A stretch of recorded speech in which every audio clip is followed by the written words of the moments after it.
What is happening, folks? I hope you're having an awesome day. And as you can tell, we are not in the gym. And this is not a dad joke of the day. But wanted to come at you with this. All the things with technology and everything that's advancing, and AI, which is the big thing right now. Sooner or later, I hope we have some sort of safety switch, because I'm afraid as AI grows, it might take over the world and we will be fighting robots. But before that happens, I think AI can be helpful. It's not 100%, it's not perfect. I always believe that the human elephant, the human element outweighs any technology any day, all day.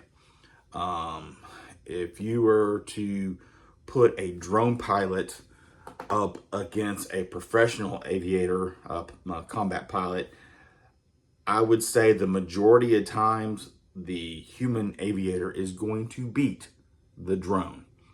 That's my opinion, but that's what I think. But like I said, I think AI can be helpful.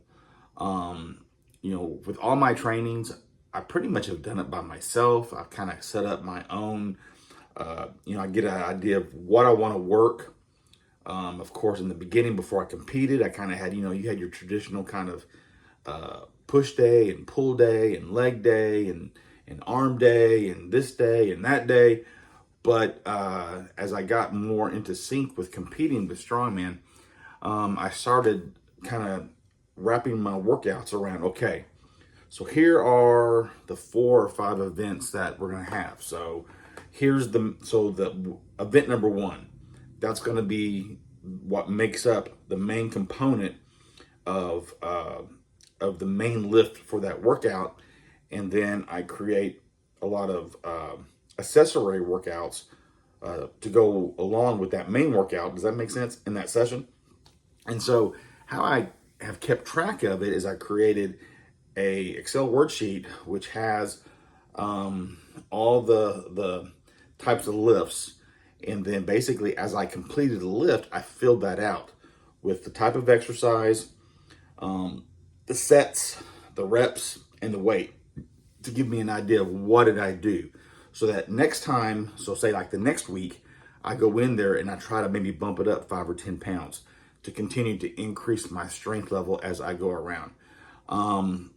But like I said, I've done that pretty much by my own. I've flirted with the idea. I do this for fun. I'm not really a professional strongman. I'm more of an amateur strongman. And because I'm, longer in years, and doesn't mean that as a 54-year-old competitor that I could not, make it to some sort of, as the years keep going on, they're going to continue to have various masters spots for us older guys. Right now, if you get into some master's program, it's pretty much anyone over 40. And then there's some places that, okay, you got a 40 to 49-year-old master's group. You got a over 50 master's group. And then I've started to see a few places where they even have, like, you got the 40 to 49, the 50 to 59, and then I've seen a 60 plus master's group. So that is the cool thing with Strongman is as you get older, and if you keep this momentum up and you keep doing it, yeah, most likely some of the weights might go down a little bit, but there's still that possibility of being athletic and competing into my golden years. And so I want to be in a position to do that. But like I said, I've flirted with the idea of having a coach. I know someone who just recently, he coaches. Now he's about a 2.5, 3 hour drive from me. I know he does some virtual coaching. And I may kind of explore that later on down the road, as maybe hooking up with him to help me out with some sort of, like if I were to say, I'm probably going to have 2 competitions this year because of being down and out with my hernias. So out of those 2, if I can rank in the top 3 in one of those 2 events, And then that will give me an opportunity to be invited to go to nationals next June, not this June, June of 2026. So I'm thinking that if I do get that honor and that privilege to qualify and be invited to that competition, wherever it may be next year, maybe I'll get with my buddy and see about setting up some sort of online coaching with him. Maybe even try and go to his gym at least, maybe once a month. Take that 2.5, 3 hour drive and go meet up with him. But that might be the next component, because I've done it by myself. I've worked out with a buddy. And then now I think what I want to do is this. We just talked about AI a minute ago. So I was curious, how well can AI be a coach? Let's see how helpful that can be. Will it be helpful? That's the question. So what I did is I went online, and if you go to askai.com, or I think that's what it is, you can ask it a question, and then it'll pull up an answer, some sort of answer. So what I did is I went and I asked 5 questions. The first question I asked was, create me a 4-week workout program for a Zercher yoke carry with a max of 500 pounds. I don't know right now. I don't know exactly what the pounds are going to be for that event. They have not provided the rules or the weights yet. So it might be less than that. It might be more than that. So I figured 500 would be a good kind of in between. Last year, I thought I was going to be doing a 425 pound yoke. The Zercher yoke carry is basically, it's the training implement I'm using for Conan's wheel. And so last year the Conan's wheel was supposed to be 425, but miraculously it got bumped to, I think it was like 560 or 570 pounds. So I'm kind of going in between that and saying 500 flat. Now, what I might do is, if it's more than 500, then I might adjust this training program. But we'll see. If it's less than 500, I may go ahead and keep this, because if I can train toward the 500 and it's only going to be, let's say, 435 or 450, then I'm going to be a little bit further in the game and hopefully perform better in that event. But so what I did was, like I said, create me a 4-week workout program for a Zercher yoke carry with a max of 500 pounds. So what it did is it laid it out. It gave me an overview, and I'll read you what that says real quick. This 4-week program is designed to help you increase your Zercher yoke carry strength, specifically targeting a maximum of 500 pounds. The program incorporates various training methods, including max effort work, dynamic effort work, and accessory exercises to build overall strength and stability. So on the surface, it sounds good. You hear what I'm saying, people? So then it gives you that weekly structure. You basically will have 3 days. What it's telling you to do, I'm going to break this out, but you're going to have a day where you do like a max effort day, and then a Zercher yoke carry day, or the accessory lifts. So day 1, week 1. There's a warm up of dynamic stretches focusing on hips, shoulders, and core for 10 minutes. And then you're going to work on the Zercher yoke, and you want to work up to a heavy single of 90% of your max. So that would be, I'm like, running up 480, 85 pounds, somewhere in there. And so if you watch my last video, I included in the details section the single rep max calculator. So that's where that would come in helpful, is I could put in 1 rep, 500 pounds, and then it would break out all the percentages. And so I would know exactly what that 90% is without having to do all the algebra. So there's that. The example they give here is, if your current max is 450, then you want to shoot to get up to 405.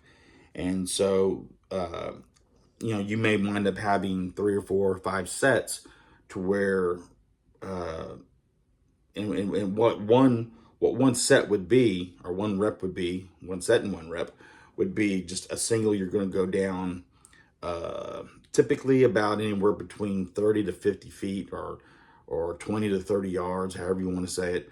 So I usually will go about 30 to 40 yards in a carry. And so it's just one time down, and then you add weight, one time down. So I think what I'll probably do is, whenever I'm working up to that, I may do kind of like a 5-3-1 concept, to where I'll do a lower weight and do maybe 5 back and forths, and then 3, and then 1, and then just go singular until I hit that 90%. Is how I may approach that, just to build up to it. Then the accessory lifts for that day would be 3 sets of 5 at 80% on a barbell squat, and then 3 sets of 6 on a Romanian deadlift. And that's it. So 3 lifts. You got your Zercher that you're aiming for. You got the squat, and then you got the Romanian deadlifts.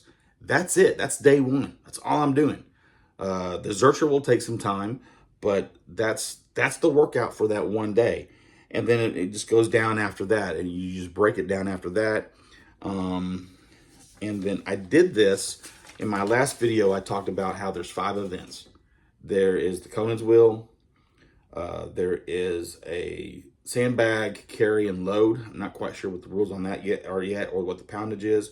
There's a mammoth or elephant bar deadlift. There's a Viking press, and then there's a circus dumbbell. So what I did was, I did a question about a 4-week program for all 5 of those events. And it broke it down just like what I read you with the Zercher. It broke it down to the exact same kind of process. So I think I'm going to have fun with this. I've got about 10, maybe 11 weeks till the competition. So I think I'm going to use this formula to start working my way up there. Even though this program is only 4 weeks, I am going to pace it out. Because on here you got, they break it down for the Zercher. So you're getting, the week structure is 3 days and then 2 rest days, or active rest days. But I'm not going to be doing this one workout only. So like, I'll take day 1 of this week 1, and then so Monday, and then Tuesday I would do day 1, week 1 of deadlifts, and day 1, week 1 of sandbag carries, so forth and so on. So I think I'm going to use this process, and let's just see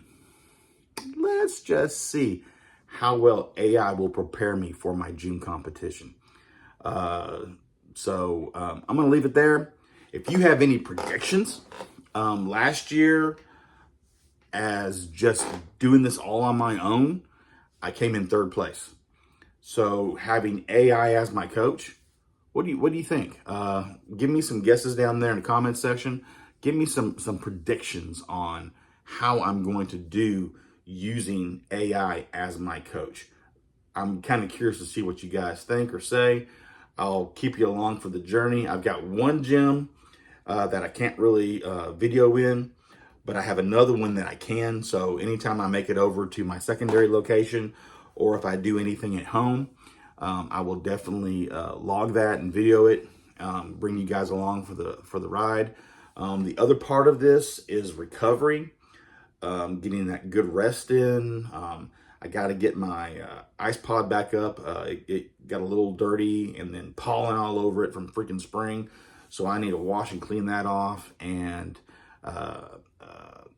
scrub it down, and get that back going so that I can hop into the cold water for some recovery, and then rest. This is the biggest problem for me.